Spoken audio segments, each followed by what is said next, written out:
coming back. Whoever was here last week and the previous week, welcome. Whoever is new, welcome. I'll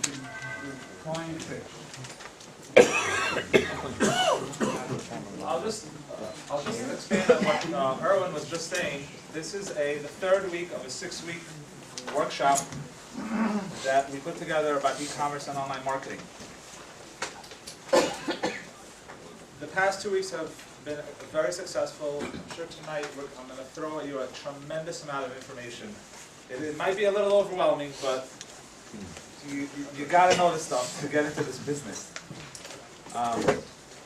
One very important factor that one important point I really want to stress about the Angel Fund.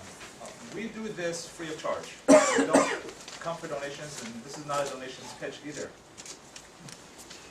We help a good amount of people in their business on a day-to-day level, on a higher level, on a monthly level, but we give them one-to-one support for many of the issues that they're facing on a regular basis. If you see a need for that, please don't hesitate to contact Erwin, myself, and other board members that will probably be around all the time. You can also sign up online at our website at angelfundnetwork.org. And without further ado, I'll start the course on Google Analytics. So let me just take a survey. How many people are selling online right now and use Google Analytics as their analytics package? How many people are looking to go online and start selling? Okay, so this course is exactly made for both of you. There is some elementary things that you'll see that if you're already in business, this might be very simple for you. And later on, you'll see how segmentation filtering, event tracking, and a whole bunch of other features that Google Analytics has can help you improve your business. Before I start, I really want to give you an idea to the ones who aren't selling online, what Google Analytics is and where it fits within the entire realm of the online world. The analogy that I usually give clients is, in a retail store, you have racks, you have shelves, you have merchandise on the floor, you have merchandise all over the place, right? And you have a flow of how consumers walk around the store, walk around the different, aisles in the store and interact with where everything is. There are cameras within the store that have two functions. The first function is really to, prevent thieves from stealing, at least give them the fear that they're being watched.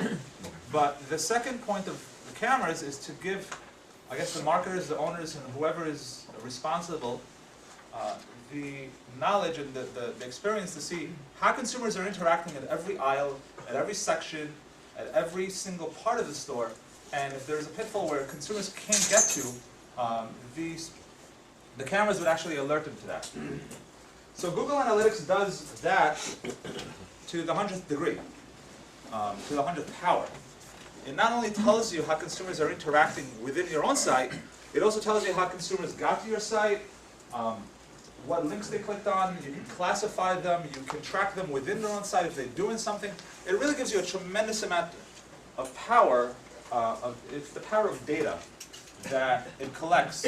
And the beauty of what you're going to learn tonight is how to read that data and translate it into tasks that will help you improve your business.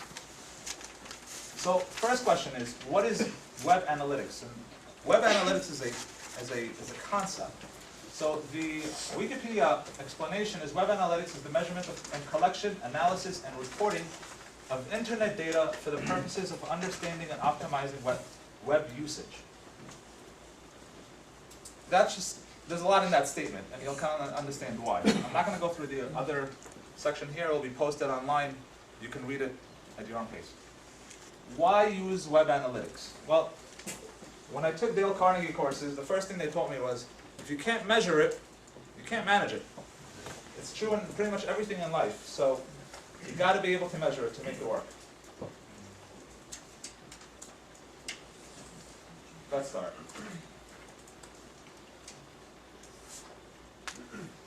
So there are different types of web analytics packages. There's Google Analytics, which is free. There is Omniture, which costs some money, and there's Core Metrics. Now, these three are very popular across the web. Most online stores that you've heard of, Banana Republic or everybody from that, Target, all the way down to a regular store on Kings Highway, might be using one of these three packages. The most popular one is Google Analytics. There are other packages that are free, but a little harder to with their interface, which are eLogic, ShinyStat, SiteMeter. I mean, there's a whole slew of them. They're all over. I mean, there's no shortage of these things.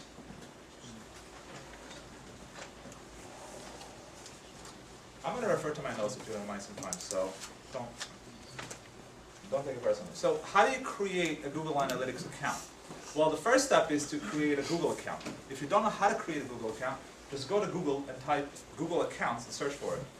Google Accounts will allow you to create an analytics account, a Webmaster Tools account, a whole bunch of other accounts within the Google set of products, and allow you to interact with each other. So right now, Google actually made a change about, I would say about a month and a half ago, that you need to actually create a Google account using a Gmail account, which is their mail platform. So if you want to use analytics, the first step is to create a Google account. The second part is to go to google.com/analytics or just Google Analytics, and you'll be directed to this page. And all you got to do is click on this little button over here. The first step that you'll see is that you'll have to specify your name or your web address and your account name or what you want to call it. Now we're going to get into every website can have one account, but there's a difference. We're going to get into this a little later. What is a web profile? You can actually have multiple profiles for the same website, and we'll get to why and how. And that profile is kind of how the reports are broken up into. So what you have to do is put your web address, put the account name that you want to specify to, select the country, and select the time zone. The time zone is important when you get into e-commerce reporting and traffic and a whole bunch of other things. If you want to measure day by day, this is the metric that is going to use to break up between today and tomorrow. When you create a profile, you kind of repeat some of the information again, like website URL, but that's kind of the only repetitive data that you're going to do. But you need to create a profile name. The profile name is really just how are you going to identify it. Google really doesn't care what you write in there. The website, the default page is you know, I mean, it'll figure that out by itself. And then you have a couple of different choices here. You have, is this an e-commerce site or not, right? So if it's an e-commerce site, you can actually track transactions, products sold, revenue, customer, where the customers come from, where the customers live. I'll get into that in a second. And one thing I told you about, remember, we created the Google account for this, so we can actually import data from other Google products with the same account, similar to what AdWords are. This profile imports cost data from AdWords. We're going to have an AdWords class next week, and we're going to actually show you how you can actually link the two up together. The second step, or the third step of creating an analytics account is to install this tracking codes. This is something that you'll give your developers to do. Don't try to understand what it does. It has a tremendous amount of functions and events and other things built into the JavaScript. Don't need to worry about it. This also allows you to kind of see your, I mean, you can't see it in the screenshot here, but with the image is this small, but you can actually see this on your iPhone or on your Android. It has an SDK that you can actually plug in and see this stuff on your mobile device. So one thing I did mention before is that you can actually track e-commerce transactions, and I want to show you to what level you can do that. Here is all the information that you pass over to Google every time transactions happen. You can actually the order ID, which is the order number, the store name, the total price, the tax, the shipping, the city, the state, and the country of the consumer, right? And then you actually add the products here. So for every product within the order detail, you would repeat this data. This is something you would need to give your developers, but keep in mind, all this data is collected. So if it's collected, you can actually report on it, which is really important. Oh, sorry.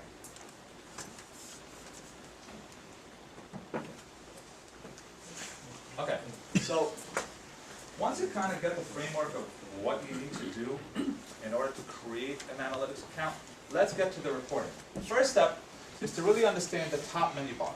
You have three menu bars. You have custom reporting, you have standard reporting, and you have home. Most of you will probably use the standard reporting because most of the standard reports are really, I mean, they give you a lot of information there. If you want to get more detail in your reports, the custom reports tab will probably be your next step. But really, I want to touch on what home is in a minute. But keep in mind, we're going to go to right after that. We're going to go at in order to into the sidebar, kind of explain all of these menu features here. So the home tab allows you to see real-time data. The real-time data, that means data that's happening right now on your website. In the screenshot, there are 240 people shopping on this specific website. The website name is actually grayed out over here for confidentiality reasons, but you can actually see the level of data that's happening right now on the site. And this is actually priceless. You know you have 240 people shopping on your site. 57% of those people are new customers, customers that have not been on this site before, and 43% are customers that have been on your site and have returned. You can actually see to the level of detail what traffic sources, where they came from, basically what other sites on the net they clicked on in order to get to your site, the locations of where those consumers are located. So some may be in California, and some may be in New York, and some may be in Florida, but you'll be able to see how certain states and when people in those states are actually shopping on your site. And you can get into a lot of this information we're going to be repeating in the next slide. So let's go back to what we were saying before on the side menu bar. So you have a few choices in the side menu bar. You have audience, which is to understand your visitors and demographic and other information about them. Advertising, which is the link to AdWords. Traffic sources, the sources of traffic. Basically, you can separate between paid traffic and unpaid traffic. Paid traffic is something that we're going to discuss next week. It's not the only source of paid traffic, but it is paid in a way. And unpaid traffic is traffic that you would get from SERP results or search engine, organic search engine listings that you may have. This is what's happening outside of your site, right? In a normal retail environment, you would never see this. But this is what's happening outside your site. Content is what happens on your site. And the last piece is conversion, which is the financial information, product performance. Remember, we're passing over product level order detailed data, so we can actually report on it. We're going to get into something called funnels and multi-channel attribution and a whole bunch of other things. And one more important piece that you really want to look at and get to know how to use is the help button. I can tell you, I'm Google certified. I'm Google Analytics certified. I use help every day. So there's really no. I don't think there's one person that knows everything about. Actually, there is one person that knows everything about Google Analytics, but there's only one. So let's keep going.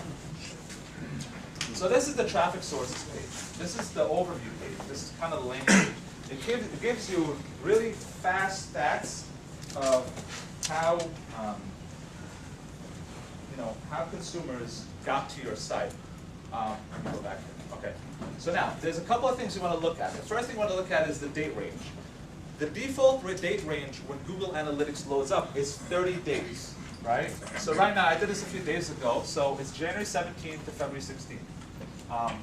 I had to cut out some information for confidentiality reasons, so that's why you see this little box over here with no data. But there is actually data there. So let's get to what the center pane has, and then we'll get to the sidebar. We have search traffic, 43% of the traffic between this specific time period, and you can actually narrow it down to a day, or you can narrow it down to whatever period. And it actually allows you even to compare dates. So you can actually compare the last 30 days, which is already up, to the previous 30 days. So you want to see how you did comparatively or relative to the previous date period. 43% of the traffic is search, 46%, we're going to get into definitions of what these mean. Referral, 9% is direct, and then you have some quick analysis of what keywords people used within the search traffic to get to your site. Over here, it's really small, but you can see Kate Moss and Johnny Depp is a very popular keyword term for this specific profile.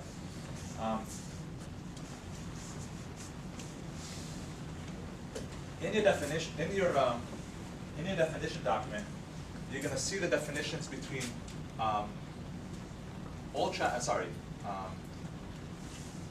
referral traffic, search traffic, and direct traffic. The screenshot is a little small, so you might not be able to see it. But in the next slide, it gives you the actual definition of what all these means. Search traffic is traffic that came from a search engine and landed on your site. It's a direct one-to-one, which means that consumer has been, let's say, on Google, or on Yahoo, or on Bing, or Ask, or whatever other search engine. The search engine is classified by Google as being a search engine, and then they ended up on your site with one click. Direct traffic is, there are multiple definitions how to derive direct. Direct specifically means that they either typed in your URL into the site, or they bookmarked your site. And referral traffic is the information in this report lets you see what domains are referring you traffic. So you can actually see down to the level of what domains, what websites are actually sending you traffic. So let's look at this information here. Beforehand, in this slide, you saw very, very basic information, right? In this slide, you see a lot more information. Like, for this time period, right? Notice that top, there's 3 different tabs here. There's site usage, goal set 1, and e-commerce. So site usage will give you metric data like visits, pages per user, basically all non-financial data. I really wanted to get to financial data because that's really what's going to drive everything forward. But the e-commerce tab allows you to see visits, revenue for this time period, transactions, average order value, which is the total number of transactions divided by the revenue, the e-commerce conversion rate, which is the total number of transactions over the total number of visits, and the value per user, which means that for every user that I see 88,000, I made $1. It's $1.99? Yeah, it's $1.99 for every single user that came to the site. It's pretty good, actually. So now, a couple of things that you want to take a look at, which, I mean, I call this a pure mess. And the reason I call it a pure mess is because if you look at down here below, there's really no consistency, right? So in future classes, you're going to get into paid search, you're going to get into emails, you're going to get into affiliate marketing, social marketing, right? So there are going to be different sites that you would classify as paid search. There are different sites you would classify as social networking, like Facebook or Pinterest or whatever site it is that's driving you this traffic. But if you have to sit there and collect this data and add it up and do all that, it's just a tremendous amount of work, right? So for here, let's say you have slickdeals.net, very popular tech blog, drives a lot of business to a lot of different sites. Usually is found within affiliate programs. You have nexttag.com, which is a comparison shopping engine. You have Google CPC, you have Amazon, right? So you have a lot of sites, and it's kind of hard because some of these sites syndicate out. Like, let's say Nexttag powers nexttag.com, but they also power a lot of other sites that drive them a lot of traffic. But that's going to show up in your analytics over here, and you're going to wonder, well, I spent $1,000 on Nexttag, and I always see that I made, you know, whatever it is. What is it over here? $4,000. That doesn't make any sense. But the right measurement is if you sum up all the different sites that Nexttag powers, right? And then you can actually see I spent $1,000, I made $25,000. The ROI is 25 to 1, which is great. Let's keep going. It gives you a lot more flexibility. So in order to do that, analytics has something called tagging, right? So the reason it allows you tagging is for every single link or for every single visit that comes to your site, you could actually embed in the URL specific values within something called a query string, or the web address, that tells analytics how to classify this traffic. let me explain how. These are called these are called UTM codes, UTM tags, and there's about 97 UTM tags, right? Most people don't use 90 of them, but let's talk about a few of them that are almost a must. UTM source, which is the source of the traffic, and personally what I use this for is a classification. What does that mean? My paid search traffic, I buy paid search on Google, Bing, Yahoo, and a few other places, right? So I would classify any paid search traffic as paid search. That's what I would do. And then under that, I can classify a subsection, a campaign, something called a campaign, that tells me it's Google, it's Yahoo, it's Bing, whatever it is, but I can see it on one line, right? So if I want to measure how my paid search traffic is doing, I can measure it on a high level, say I spent 10,000, I made 100,000 overall. And then I can narrow it down and say, well, out of that 10,000, I spent 5,000 on Google, and I can narrow it down to the campaign level and say, well, I made $50,000 on Google, I know exactly what my ROI is, right? The second one is called the medium. So that's called, these are not written in stone. You can really use them for whatever you want, but the best practices that Google really suggests is that you kind of keep consistency across the board when you name these things. So the medium is how you got this traffic. Is it free? Is it paid? Is it revenue sharing? What is it exactly, right? So in the next slide, I'll kind of explain what that means. The third piece is UTM campaign, right? So back to our paid search example. If my source is paid search, my campaign would be Google, Yahoo, Bing, or I can even narrow it down to the campaign within the ad group account, the AdWords account, or whatever it is, right? The next parameter is the term, right? So if I'm on the search engines, I don't just want to know that I got it from Google. I want to know what keyword on Google got me that traffic, because if I measure the incoming traffic, I can measure the conversion down to the keyword level, right? And if I know what keywords work or what keywords don't work, well, it's not brain surgery. And the last piece is the content. So now, I don't want to get too much into AdWords or paid search, but for every ad group, you can have up to 25 different ads running at the same time. Generally, I'll have 2 or 3, but the content tag will actually tell you what ad ran. So if you know the term and the ad, the combination of the two that ran, that made the transaction occur, you can really kind of get, it starts getting fun in a way, right? So how do you want to do this, right?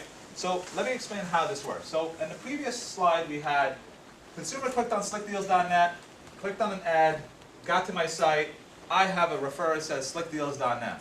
Doesn't give me much information there, right? But if I tag the URL like this, mysite.com / right? That's called the query string. UTM source equals AFF. UTM medium equals CPA, and UTM campaign called slickdeals.net, right? So now, AFF stands for affiliate. My source is affiliate, my medium is CPA, which is cost per acquisition, and my campaign tells me what site sent me that traffic, and that's slickdeals.net. So the next slide you'll see here, right? Right here, I have it all organized. Not only that, SEM, which stands for search engine marketing, or similar to paid search, I have that organized right here. I have CSC, or comparison shopping engine, here. So I take that list, right? I take this list, let me go back here. I take this list, remember, there is, what's the number of that? 1,220. I don't know about you, but there's no way you're going to go through 1,220 lines of code, right? But over here, I narrowed it down to, well, it's a different site, it's the different measurements here, but essentially I cut it down to really a lot. And the reason this is, this number gets very big is many online retailers use email. So here's a trick with email. So the three most popular web services are Gmail, AOL, Hotmail, two others are Yahoo. Right? And each one of those has I know Google has, I mean, it's not published, but they said about 500,000 servers. So every server has a name. So you're going to see that server name pop up. Now, if you're hitting, 100,000 people, essentially, theoretically, they could be on 100,000 different servers. This could be 100,000. Doesn't make any sense, right? So, with tagging, it allows you to concise your data, organize it, and not worry about, do I need to add this to this? I need to add this to that. And this can only work if you tag everything, right? So if you tag every single paid source of traffic that you have, that you control, this will give you, a tremendous amount of data. Now remember, you can measure this. On this slide specifically, I use the site usage because I wanted to show you the metrics that you have. But essentially, you can see the same metrics of data with e-commerce. You can see transactions, you can see conversion rate, you can see by site, right? So let's get back to the site usage. With site usage specifically, I see visits, page views per visits, average time on site, percentage and bounce rate, percentage new visits. I want to get into the definitions a little bit. Everybody should have one of these. Right? This gives you, if you don't have, okay, so take mine. Thank you. So,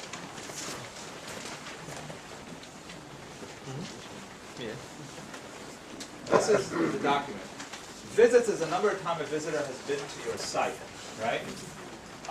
Don't read about unique sessions yet. We'll get to sessions later because that's gonna get a little quirky. Bounce rate, in a simple term, is the number of single-page visits to your site. I classify bounce rate as I came, I puked, I left. Basically, I came to your site, I hated it, I left right away, right? Because that's what you see. New visitors are the number. Kind of obvious. Unique page views is the number of sessions during which a page view is viewed at least once, right? So it kind of aggregates and sees how many times a page view has been seen once. If the user sees it twice, it counts as one time, right? And it goes into a whole bunch of other things I think we discussed already.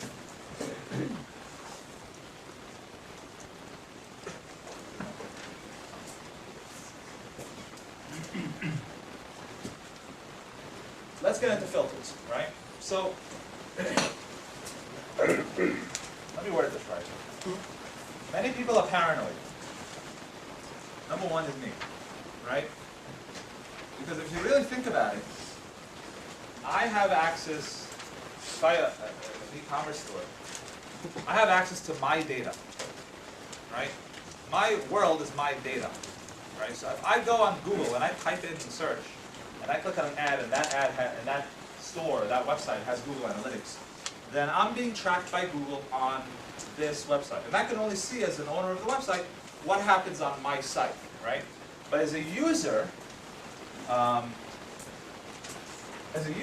I go from site A to site B, and that site B has Google Analytics installed, and then from that site to another site that has Google Analytics installed, well, kind of Google tracks my usage from one site to another site to another site.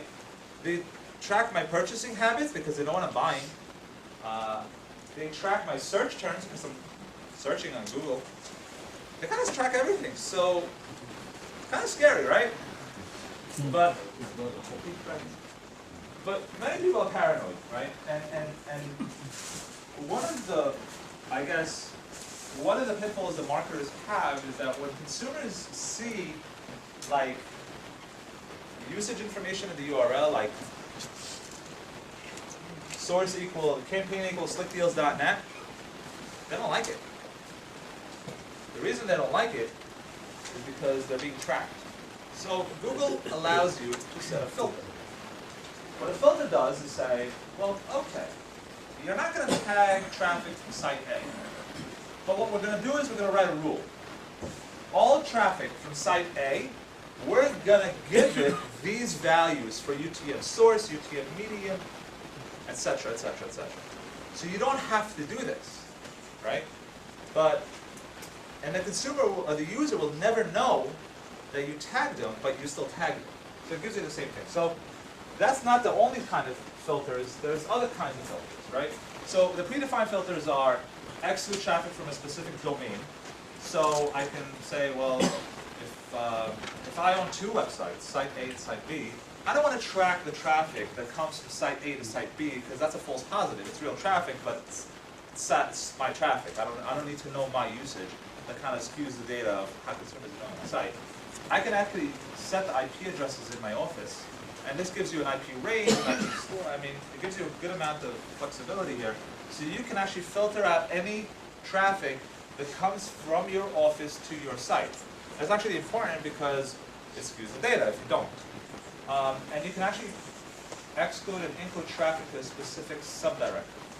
What that means is, if you have a site that has a, I guess, a backend portal that has a login page, so only select people use that, and that select number of people is, let's say, your sales force, then you really want to know this data. You don't get skews numbers, right? So you put that backend portal in the directory and say, well, that counts all the traffic. That's not in that directory. I don't know about that.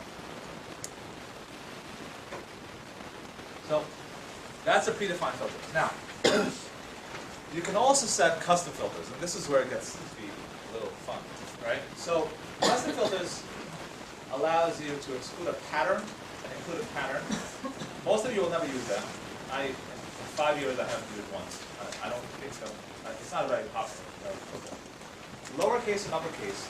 Most web servers today have, I mean, they're not case sensitive anymore, so you're not really used that much, but if you're using like a Linux server and it does have that, then I guess you should use that. And search and replace, which is what we spoke about before, basically search for this string and then, search for this string in the URL, and if you find this string, then make it be equal to that. And something called an advanced filter. So you can actually do an advanced filter and a search and replace filter in two different ways. This is the filter screen. Let me show you how to get there. Within Google Analytics, you have this little thing over there, right? You click on it, you get into setup. Within setup, you have, sorry, I'm not a lefty, I'm a righty, but you have profiles, you click on the profile tab, and then within it you have access flows, users, filters, and profile settings. Within filters, you have, let's say, I want to exclude traffic from a specific IP address that has this IP, right? So I want to exclude all traffic from my office to the site. Very easy to do. Save, right? Let me show you an advanced filter.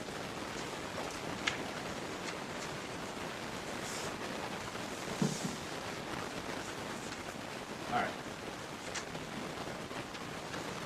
This is the angelfundnetwork.org website. There's no traffic because essentially the tracking codes are not installed. But I can tell you there's traffic.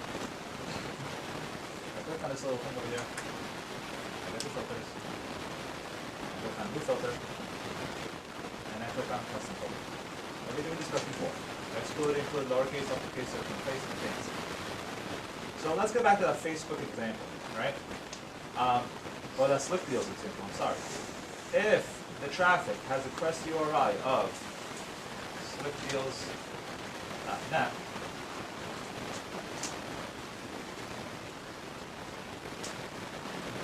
you can set two different criteria. You don't have to. The first one is a must, the second one is optional.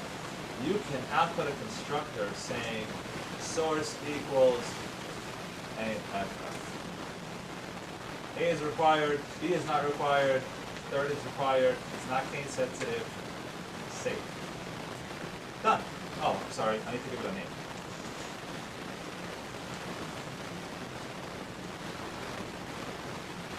Done. That simple. Here's something that you really need to worry about. Remember we spoke about profiles and websites? So a profile holds data. When you use a filter, you're changing the data. Okay? If you change it incorrectly, you have bad data. To create a second profile, you don't have to reinstall tracking codes. basically you can mirror your first profile, take the history of that profile with you, and use the filter on the second profile, meanwhile leaving your untouched, unfiltered profile alone. So if you did it wrong, go and get the raw data. Very important. Don't miss this step. This is very, very important. I can tell you, trial and error, I failed at this, I failed on it more than once. Let's go to e-commerce. This is the e-commerce page. The e-commerce page is one of the choices of conversions that you have here. This is the overview page. Kind of simple. Tells you the e-commerce conversion rate, how many transactions happened for that time period. I couldn't fit it all into this screen, so the time period I cut out. The revenue, again, a lot of this, the numbers that you see don't jive with the numbers you saw before. That's because I made it that way. The average order value, the unique purchases, and the quantities of the products sold. Unique purchases are unique products. I read this 2 seconds ago. I saw that, I didn't realize that I read it about 5 minutes ago. This tells you how to look at what drove you the traffic. So Google Organic drove $35,000 for that time period, which is 40-something% of the overall site revenue. Direct or none is direct. Remember, they typed it in, they used the bookmark, they did something to get to the site without going through the search engine, referral traffic, or something else, right? AdRoll is just it's a company, they do retargeting, we'll get to that. Actually, we won't get to that, but you know. Facebook drove a certain amount, Yahoo Organic, number 3 is blank because we will tell you what the site is, so I shouldn't put it in there. Google Shopping is free, they drove $348. This is the source of media, right? This gives you an idea of where you need to concentrate. What's driving the numbers, right? So really, before you understand what's driving the numbers, you have to kind of understand why did they choose these values as the numbers. And this is where we get into attribution, which is the #1 topic in the market today, in e-commerce and every single marketing channel out there. How do you attribute a sale to a channel? Why? I'll tell you why. 10 years ago, 5 years ago, 6 years ago, whatever it is, I think until the world turned over and it was normal. Consumers used to go to one-stop Google or whatever, comparison shopping engines, click on a link, get to a site, make a purchase. Kind of simple to measure. Either it works or it doesn't work. Really simple. With everything that occurred in the last couple of years, consumers started getting smarter, right? They go coupon shopping. They go to multiple places. They go to multiple locations online before they buy. They go to rating sites. They go to, last I heard of, sometimes we have other tools that would actually track all the stops before the conversion's made. And some of them see as high as 19 stops, as low as 3 stops. We don't see one stopping, right? So the consumer goes to multiple channels. The question is, who do I have to pay to make that sale? Who do I not have to pay to make that sale? Because if I pay everybody, I don't have enough money to pay everybody. It's not enough margin, right? So that's where attribution comes in. So it's very important to know that most analytics packages have a different attribution model for their package. So if you have 4 metrics running at the same time, you're going to see the same total numbers, $73,000, but this will be completely different. Right? So it's important to know the attribution model that you learn, right? So Google has a rule. It uses the first click of the last session. I'm pretty mistaken. First click of the last session. If I click on add, and I get to the site first time, that's the first click. Simple? A session. So a session is actually a technical term. A session starts when the consumer or buyer goes to start the fund. You go to info.network.com. Start the session on the info.network.com.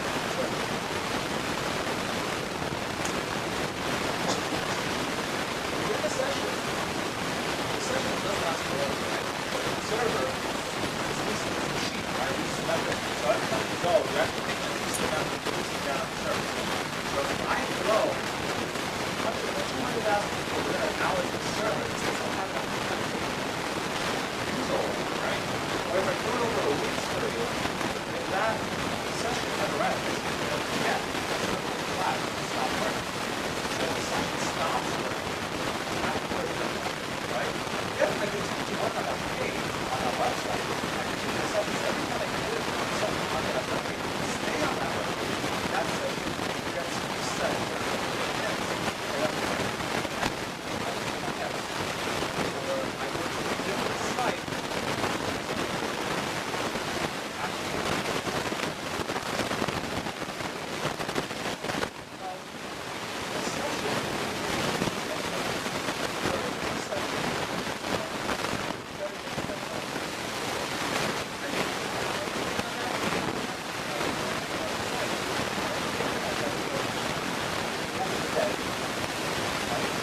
who I have to pay, right?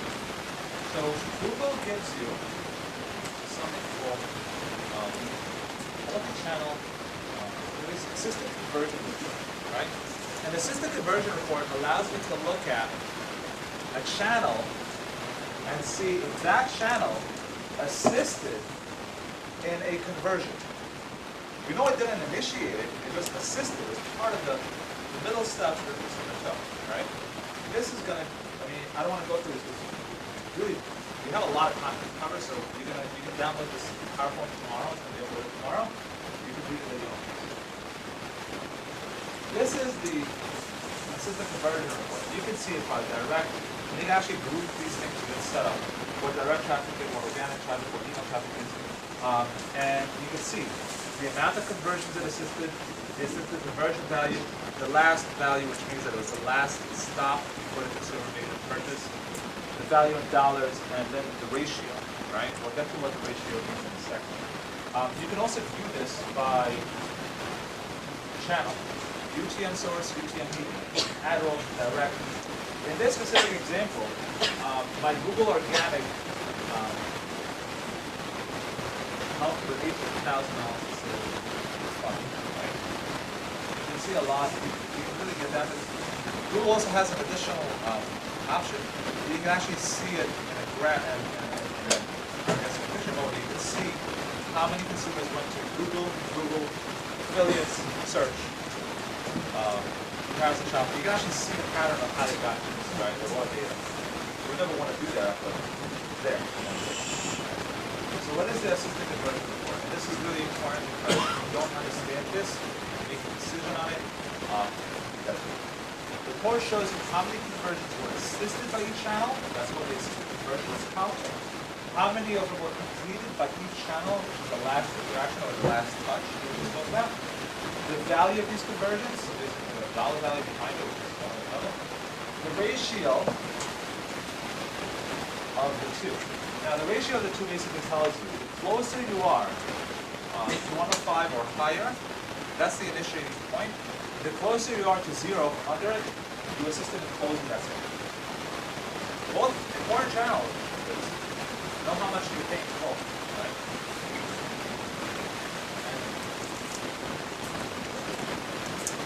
I want to take Q&A. I'll give you a lot of data, and I kind of did it quickly, which I didn't want to do, but I did. So please ask me. We're going to have about a 5 to 10 minutes Q&A and about a 10-minute break. So where do those go? The UTM tags go in the URL. So you Look at actually it. You look at it here, right? You have mysite.com, right? Most sites will have, some data-driven sites will have this already, this first already, and a whole bunch of other information, product ID, and a whole bunch of other things. So you can just append it using an ampersand, and just add those parameters in the URL, right? You're using the data feed, which is a file with a whole bunch of different product data, URL data. You can actually programmatically add this. It's really not hard. so it's part of the URL. Right. You Right. put it on our web. So no, if you put it on the links point, you are. Once you do it once, you don't have to do it again. You don't have to do it within the links of the site. You just have to do it within the links outside of the site. So when you look at traffic on your site, tag it when it comes in, you have traffic tag. If it's coming from the Google site, how do you know So within Google search, professional Google search, and Google search. Remember that GLCID that we spoke about? Google will do that for you, right? So what would you do with Bing is that you would, with Bing, with the URL specifically, you would add to the URL the campaign source. Return a whole bunch of other data just add to the URL. How does it apply to if you have an Amazon site or an eBay site? Do you use this? Right question is, how does this apply if you have an Amazon site or an e-Biz site? I'm not familiar with eBay, but with Amazon, yes, Amazon, if you use the Amazon web store, that's what it's called. No, if you're just selling on Amazon. If you're selling on Amazon, this will not help. Because the landing page is Amazon. So Amazon will not give you this video back. It will not let you install this folder on your site. So you can't do that. But if anybody here runs an Amazon web store, because Amazon does offer the ability of creating a website, not have to worry about the technical stuff behind it, then you can install Google Analytics on that site if you give you that option. And you can just use it for whatever you want. Why is this not for non-developers?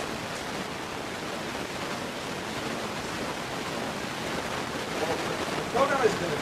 The question is, why is it important to do it or it's not a developer? The developer is going to do what we tell them to do, right? So the most important part is for you to organize the structure of your data the way you want to see it, the structure of your marketing the way you want to see it, because that's what's going to translate to what the developer is going to do. So what the developer is going to do, retail sourcing and slip deal and another conversation, the next step is going to be a part of your you're still going to get it eventually. How are you going to figure out how to match this up? So the organizational part is really what you need to worry about, and then give that organization some structure to develop. Yes.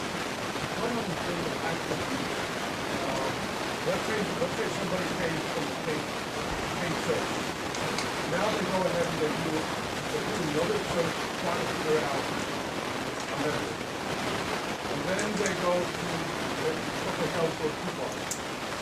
How do you collect that information? People analytics, that part of it? Yes. So that's a great question. But the question is basically is, the consumer makes multiple stops. They go to Google, they click on his ad, right? They get to site A, and they go to reseller rating. Decide, I want to do research on site A. So they Google site A rating, get the reseller rating, right? And then they get back to your site with reseller rating. And then they go back and say, well, they open the shopping cart to see a coupon box. They say, oh, coupon box, great. There must be a coupon, right? So we'll go search for a coupon. And they end up on a site called Retail Me Not. So that Retail Me Not, the consumer clicks on Retail Me Not. Now you got a lot of stops to look at. So according to analytics, you have to tag, right, each one of those. So Retail Me Not will be part of your affiliate program. Google will be part of your Google. Google will attribute it to the last,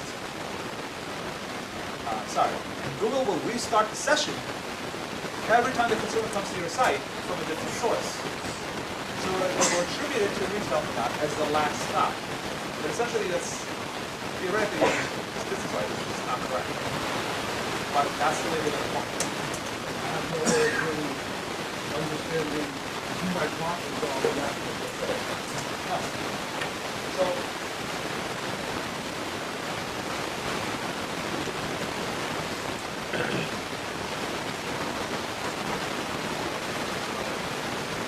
Google gives you,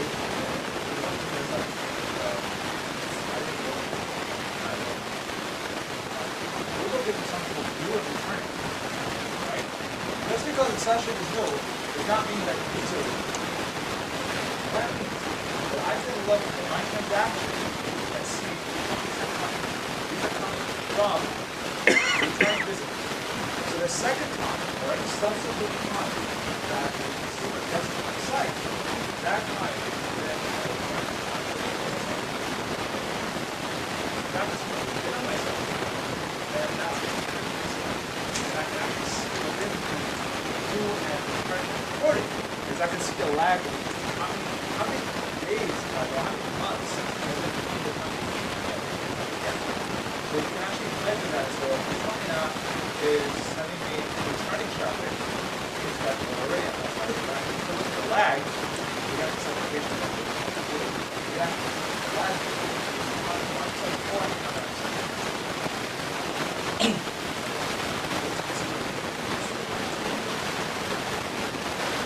So the question is, what is Google? How does Google define Google and how does Google define return? This actually changes. Google used to define view as any consumer that has not been on your site before you go home, right? tie you in with something, that shape, right now, you can say, that customer has been on the site. And has returned to the site, and he is returning this image a second time. And the second time.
With that said,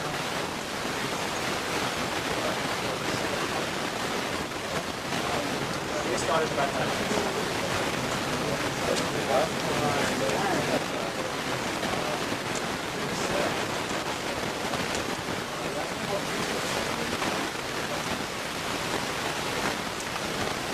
set up the estimate user, right? Within the user, you can actually set this up. You can actually allow other what would not be not see it. What would not be able to see it. That's the second piece that we talk about effect is essentially yes, the traffic source is all traffic sources are traffic sources are right?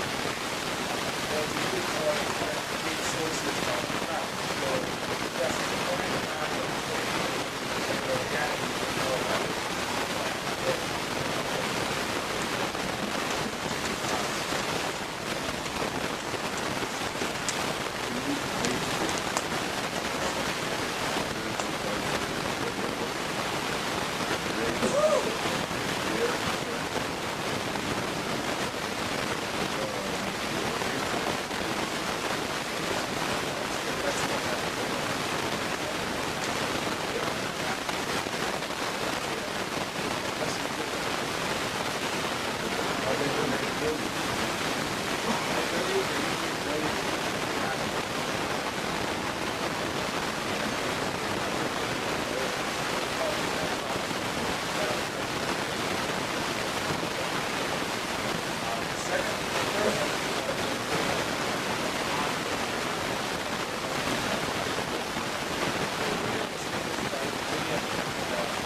likely to buy when someone aggregates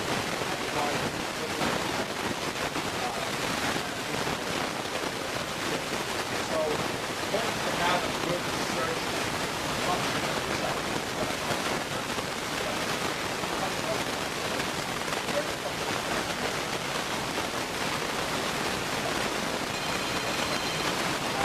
We're going to head to everything with events, and we're not going to get into the details of it, but we have to already.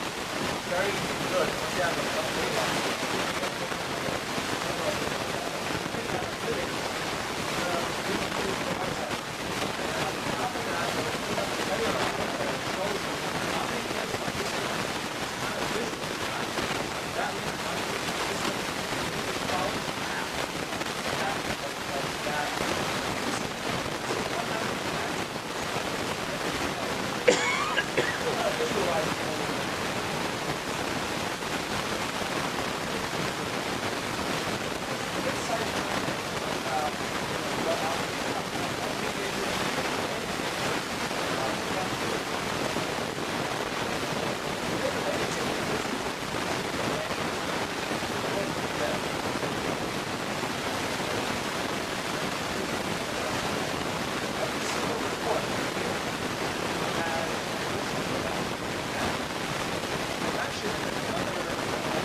but you can actually see how many pages on your site.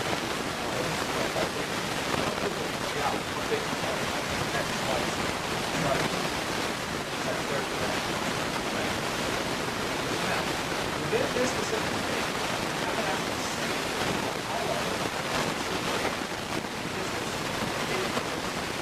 what's the downstate, what's the other, what's actually the function. Based on people who okay, how much dollars is that product? Important, right? Especially when you're technically a business company.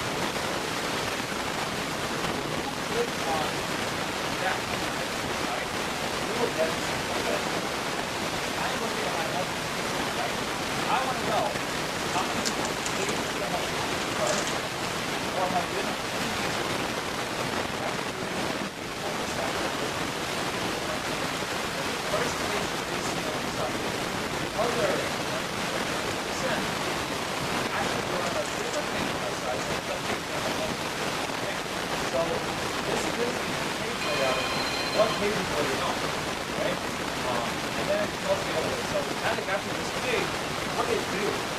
Well, what they do is about 56% of the people left. And about 43% of those people went to another page. Well, what are the other pages? Well, these pages. And then you can follow the path. So, okay, so now we go to this page. What happens to this page? Well, 50% of the people it's not a data you want to go to, right? It's kind of good data if you want to optimize specific page. You want to look at a page that Google has on Google will show you how to do that. So now here's how somebody allows you to on your site. You're going to get some that allows you to kind of narrow down the traffic. So I'll look at traffic that Google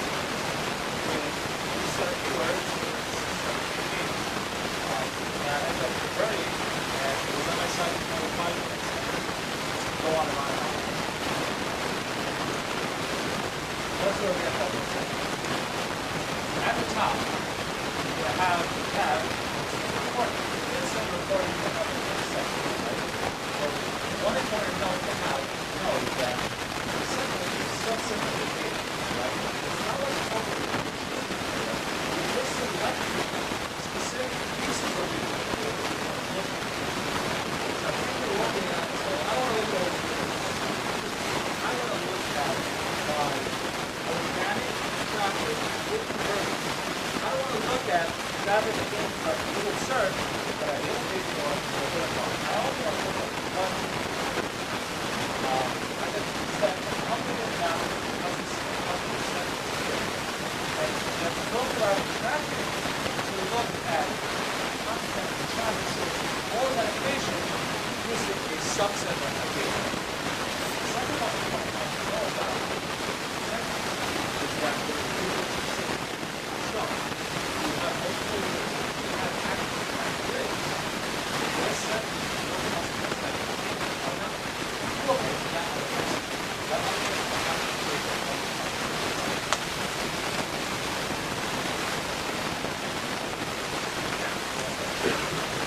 Notice here, this is all right?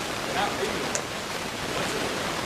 I can select more than one. If I select more than one, what does it do? Or if I select more than one segment, then that compares the two segments. So I can compare them based on against my organic traffic. I look at page views, I can cite conversions, etc. by this. This is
Call from Larry Mazar.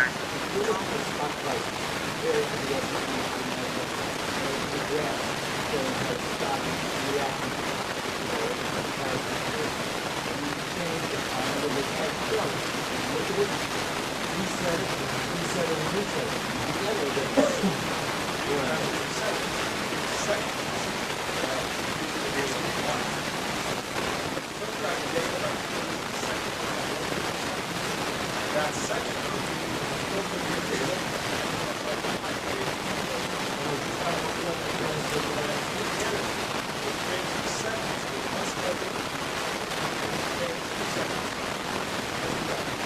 so creating a custom segment within this page section, and again it's something like this.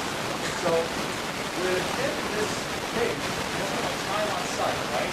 I can create a segment. So the combination of inventories, so that's kind of your logic skills. And or this one is more than right? So you have to know this. Time on site is greater than 30, page view is 2, and you can add an end-door statement or an and statement. I have an unlimited amount of them, so you can set, I want to see all traffic on Tuesdays that have a landed on this source, landed on this specific page, stayed on the site for 5 minutes, and I can keep going with this criteria. But again, as I build this criteria, the data is still. And then if I create 2 separate segments, then I can compare the two. So when we do that, we really want to make one difference. We want to put 2 separate channels, 2 separate segments that really have. So, here's a couple of examples. traffic conversion is one very popular segment. Pay traffic conversion. So I want to filter out only paid sources, not look at other sources that have converted. This traffic fewer than Go. Now, the reason I chose Go and not the word conversion is because they're too simple. Too simple.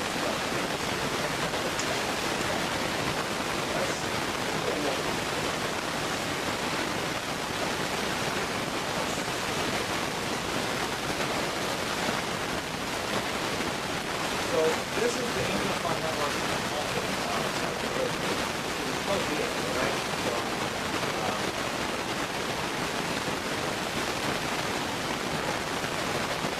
this is the second page. I want to show you how many variables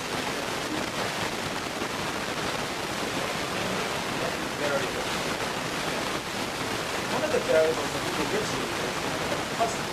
You can actually create a variable that you want. If you have a lot of products on the site and you want to know, well, what are you using? You want to know how, let's say, a product is out of stock. So you want to create some custom variable that says, it's out of stock, it's stock. We'll have keywords or macros ordering your own company. You want to measure how many people are bought the product that is not in stock or not in the store, but still converted. Right? So I can do that with doing a segment because I can filter out my traffic using that custom variable and say, well, revenue is given like this. I can say, well,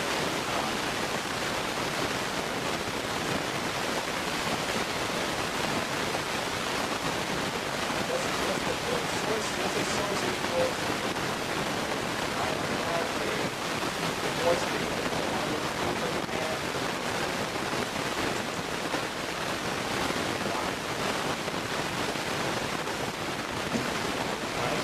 and I can say where revenue is for I think you get the point, right?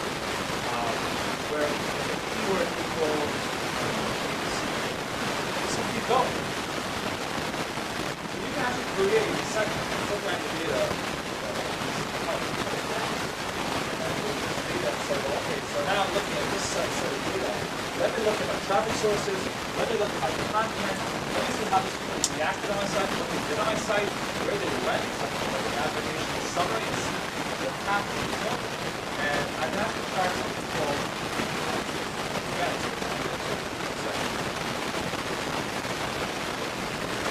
but it's really that simple. We write your criteria, let's save, done. Let's understand. Goals, funnels, text. Goals, all goals, but the comments will also have a sign up page. Let me know what this is about to stop. Those are events or goals that you want to track as well. Either from a paid source or not paid source, whatever it is, you have the ability, right? But they're not actually transactions. So within goals, you can set this specific goal. Check down the email sign up or check out the So within the goal, you can actually choose a segment. I did an email, sign up, market, spend money on it, look at my traffic in that, and I want to see that I hit my goal. So what I have to do is I set a goal to the page that the goal in the website. Secondly, you have to set, okay, well, how do I get to the goal? I'll do what I'm good at. Get to the goal, you have to get to this page, page A. So when page A loads up, oh, goal reached, great, goal. Right? Then you set a value to the goal, and that shows you the goal. And you have a goal. Check out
if that file download, that control, that download the file, and goes on to data, and goes on to that.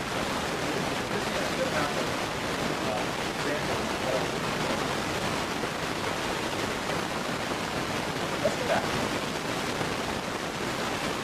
This is a super cycle microscope. Microscope is probably one of the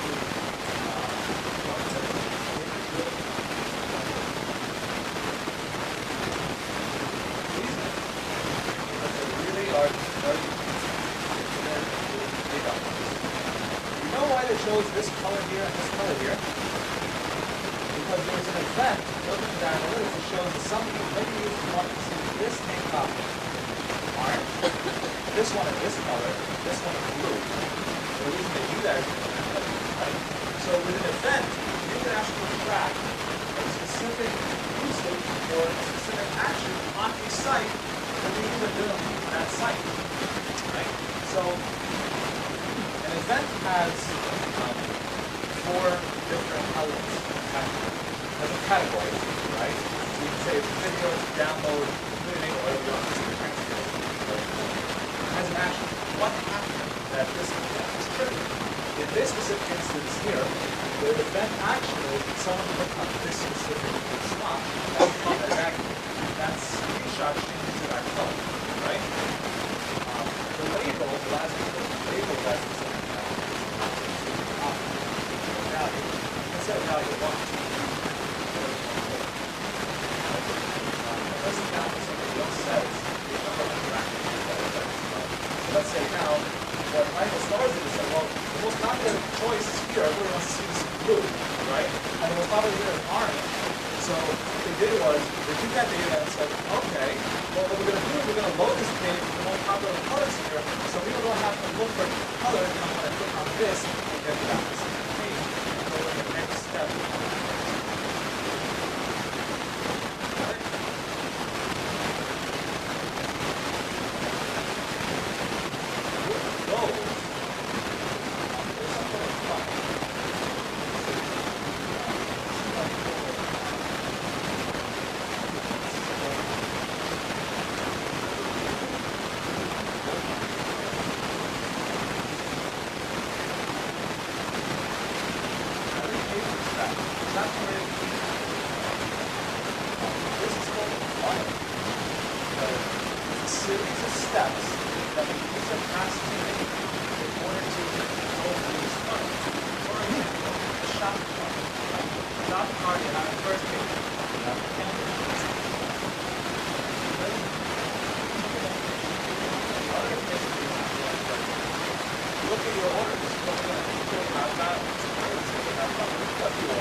How many users entered this funnel, and where did they drop off, right?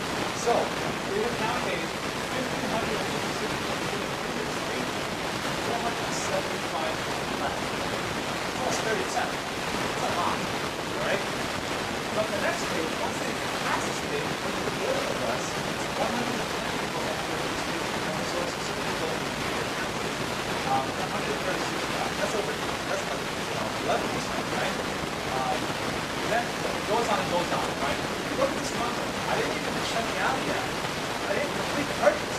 I just thought it was 50 to 100 people, and I'm down to 905. Just imagine optimizing this process. You're not spending $1 more, right? You're not spending $1 more. These people are visiting site, they got to your site, whatever way they got to your site, you're already in the shopping cart, and all of a sudden, you're increasing this by 3%.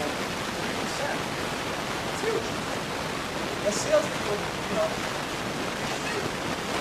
so this funnel visualization gives you a kind of nice look of how consumers are interacting with a set of pages on your site. So you want to look step A, step C, or really full funnel.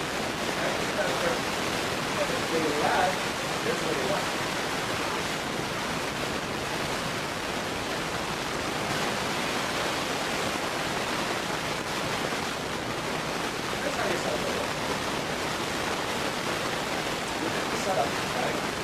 guys can test it. Not just gold, gold that is all under gold, except so this is something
blog. People that have those blogs have a lot of information, right?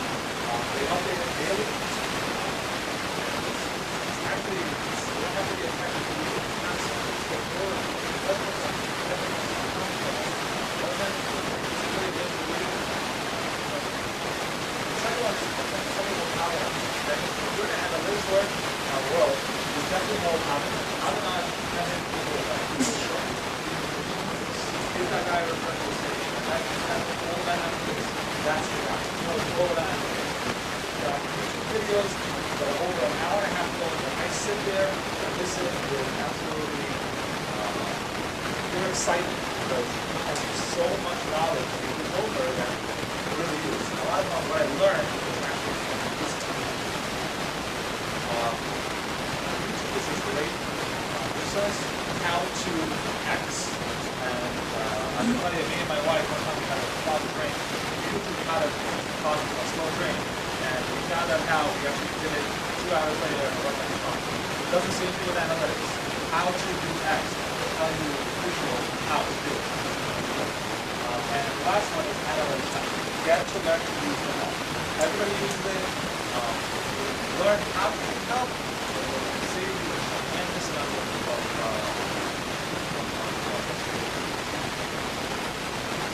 the other takeaways.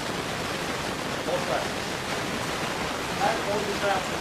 That's one measure. Very important measure. These filters always use unfiltered tone files that leave it alone.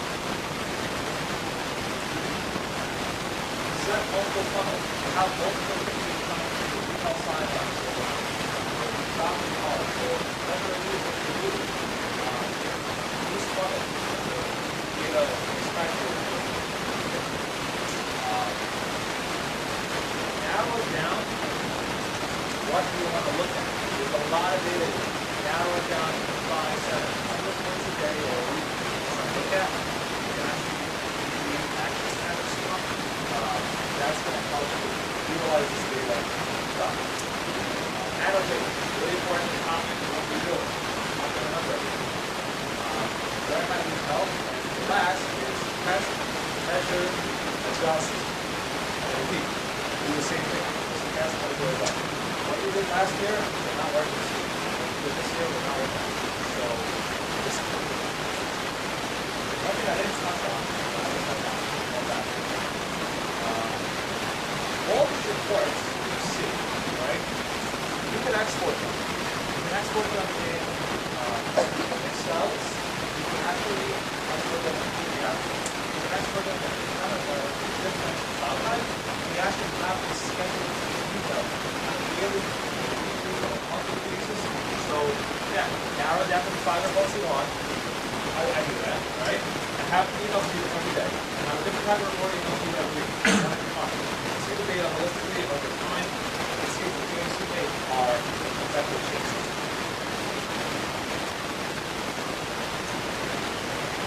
That, anybody join us?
Keyword searches that your site is going on. That search is one of those very different.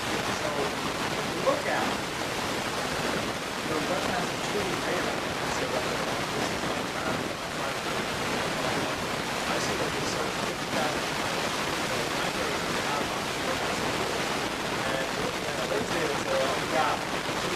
What do I need to do to get more? You kind of use the data yourself, but then I have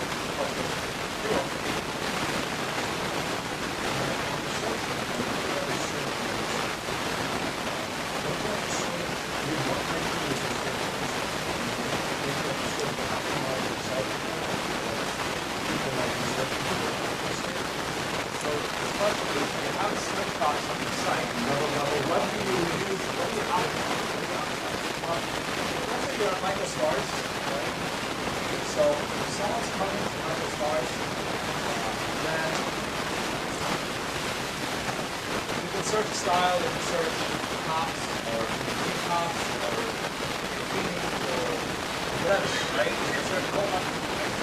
You can search. Depending on what the search result shows, those users, the search is optimized. They're giving users the results they're looking for, they're more likely to buy. That's just one big thing that I want them. You know what I'm saying? You put the search box on your site.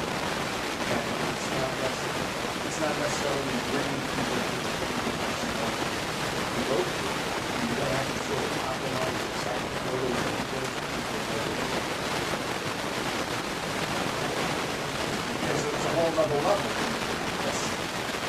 That's right. How do you know what criteria that search on your site is? So, how do you track the results of the search? In other words, like the search, and you type it, you look at how many times I think that was site with a different search algorithm. That's all. So,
share it, you can make a cut of it, and that's it.